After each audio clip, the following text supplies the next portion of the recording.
The Chinese government have been advising the people of China to buy gold and silver, even going so far as to produce television programs explaining the benefits and logistics of doing so. As we know from experience, the ability to print paper and credit money by fiat is a privilege held dear by governments, not something they wish or can generally afford to let go of. And the Chinese government are not generally renowned for kindness to their population, so there must be a payoff perceived by China for the future if they're allowing their citizens, and indeed encouraging them, to move into the safe haven of gold and precious metals.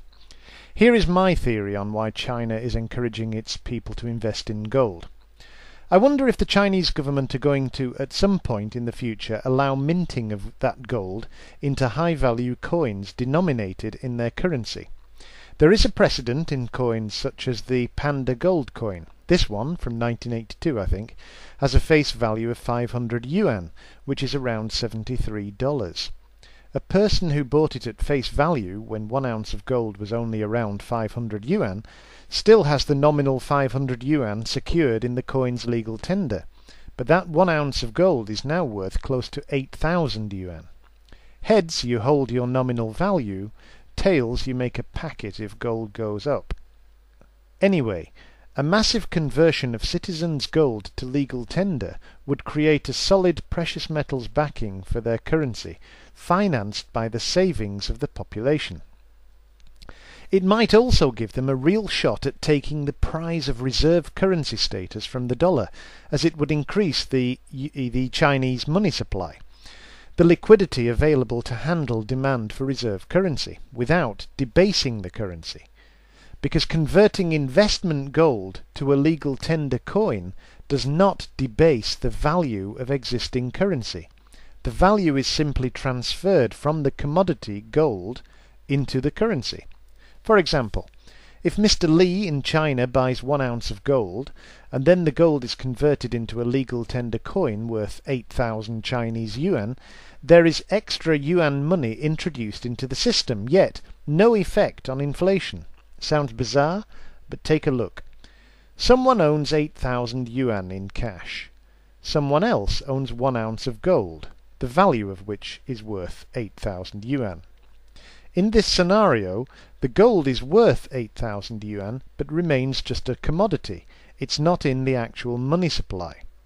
Mint it into a legal tender coin, and the money supply is doubled. There are 16,000 yuan in circulation, yet no one has lost value, no one has lost out through inflation, as the total value on international markets remains the same as it was with 8,000 yuan plus 1 ounce of gold.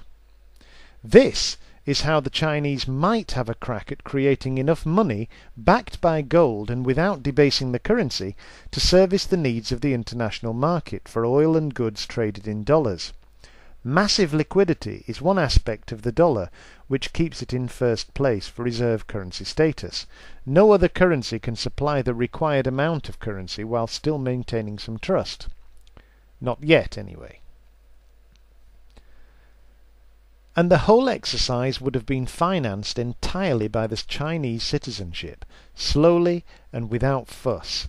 So no need for the government to announce its plan or be forced to pay through the nose for masses of gold to back its plan. In other words, there's no need for the government to say we're going to buy so many thousand tons of gold and watch the gold price do what it would inevitably do. Let's face it. Why else would a government want its people to save in gold? Can anyone give a good explanation or reason other than something like my own? If they can, please let us know. This is just my own little theory. I'd like it to be the starting point of something, not some kind of dogmatic final idea. Finally, a simple question. Would the above idea make the Chinese currency stronger or weaker? I say stronger. I think I'm probably right in saying that. Aha, say my detractors, but the Chinese need the West to buy their goods cheap, and a strong currency hurts Chinese exports. Yes, but what if What if the Chinese have already decided that the US and all are basket cases financially, and that demand from them is not going to return? What if the Chinese are intent on creating domestic strength in buying power to replace the US? In other words, to hell with producing plastic ducks for kids in Connecticut. Maybe they want to stimulate domestic demand, enterprise and buying power. There are billions of potential customers in China if only they had some buying power. Maybe this is the way.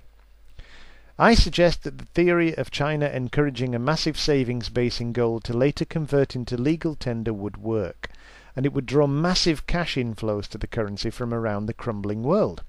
This would enrich the country's buying power and the people, allowing them to transition from low-earning producers for the West to consumers able to buy goods on the international and domestic markets with a strong currency.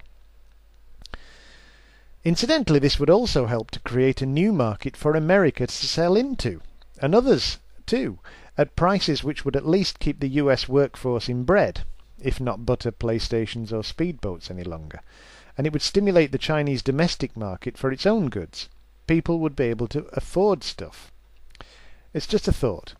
I can't guarantee to be right, but one certainly has to look for an explanation as to why China is a friend of gold and silver and precious metals, whilst the Fed and others seem to have a deep-rooted fear and loathing of the stuff. The flawed, some might say failed, experience of fiat currencies backed by nothing will certainly not have gone unnoticed by the Chinese, and they might just be eyeing the prize of reserve currency status for the future.